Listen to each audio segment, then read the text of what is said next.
Hi everyone, my name is Kenneth and I'm the owner of Maskinrum studio in Denmark, which is primarily a synthesizer studio. Today I'm going to show you the SEIKO DS-310 in combination with the DS-202 digital keyboard. I'm going to focus on the 310 as it's probably the one you're most interested in, as the 202 is an arranger keyboard. Not a bad arranger keyboard, but you can see it in another video if you're interested. So I'm going to show you the digital synthesizer DS-310, which is an additive synthesizer, one of the rare additive synthesizers out there.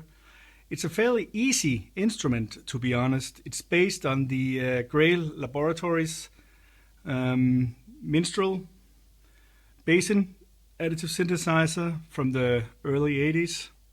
When they folded, they sold the technology to SEIKO, who then produced this 310, which is an add-on to their keyboard. So you can use it standalone. You'll need some of the three digital keyboards that SEIKO released, the 101, the 202, which I have, or the 250. The 310 is actually a very cool instrument, as it produces its sound by using one or several of the three digital spectrums. The spectrum is a waveform that you generate using the harmonics, which is kind of like on a drawbar organ, where you have, in this case, 16 harmonics, which you give a certain level, or intensity as they call it. Let me show you. This is the piano sound. If I go over here, I have an empty sound, and what you do is you work your way through the 16 different harmonics. What you can't see here is that it's blinking, or maybe you can see it, but the harmonic 1 in the spectrum, attack spectrum, is blinking. And if I use the intensity key to, let's just say 8, the fader here, and I say set, as you can see, it's showing a value here. So if I press a key, this is what it'll do. And then it automatically goes to harmonic 2. And if I give this a value,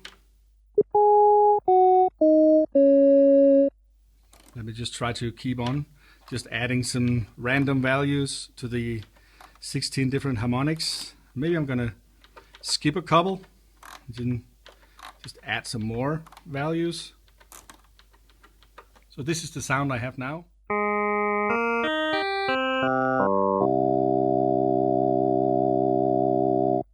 Then what you do is take the sustain part, and I can do the same thing. I'm just gonna go through some of them and just add some upper harmonics, some of the harmonics in the upper end of the keyboard, like this. If I go in, just gonna, again, just random. I have no idea how it's gonna end out, apart from it being with no bass and a lot of treble.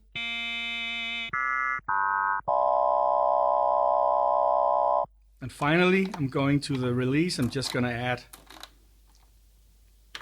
like this.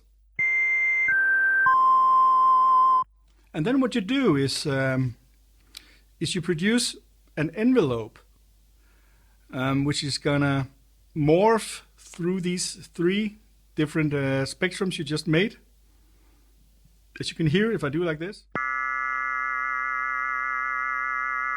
it's gonna play the first one because I haven't made any values. But if I go in here and say that my attack time is 0.5, for instance, and my attack sustain time is 2 seconds, and my sustain release time is 3 seconds, and my release time is 5 seconds, it's gonna morph through my three spectrums like this.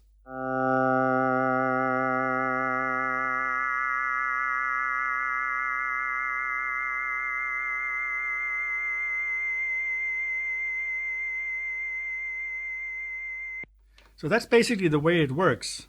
It's four note polyphonic. So let me show you a simple chord.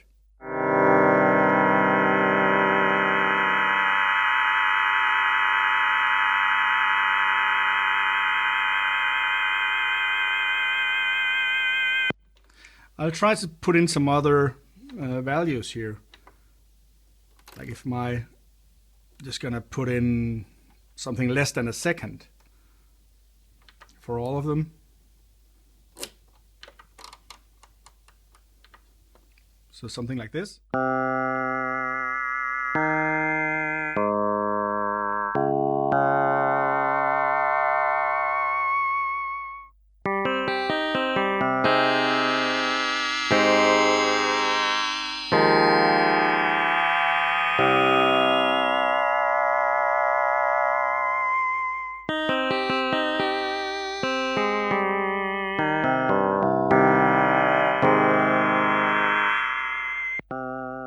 And if I go into my attack spectrum again, just try to put in some other values. Maybe every second one could be fun.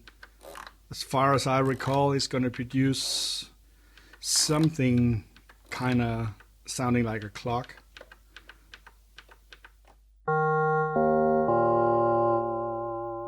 Kind of a very familiar one sounding like a Synclavier. So let's try to hear it with the other ones as well.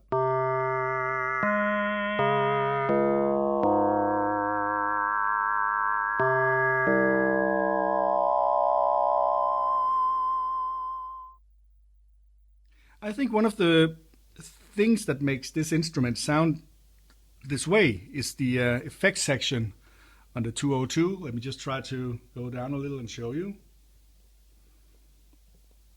Down here you have some effect values. This is a chorus and a vibrato and some sustain effects. If I take it all off, it's going to sound like this.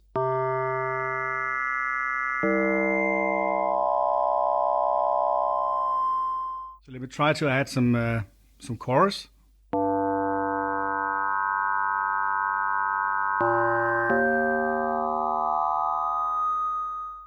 And some vibrato.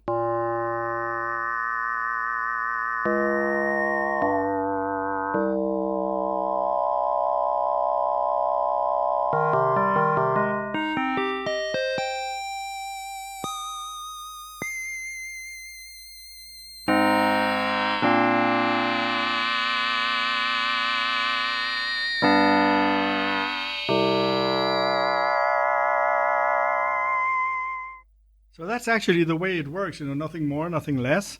You have a low pass filter that you can add to the overall sound.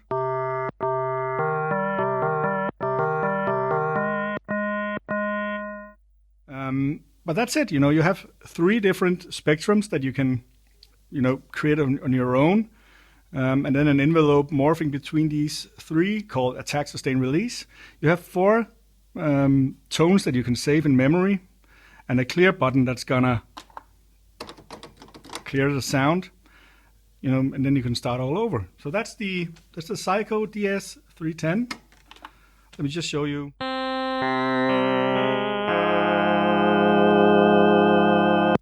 Some of the sounds.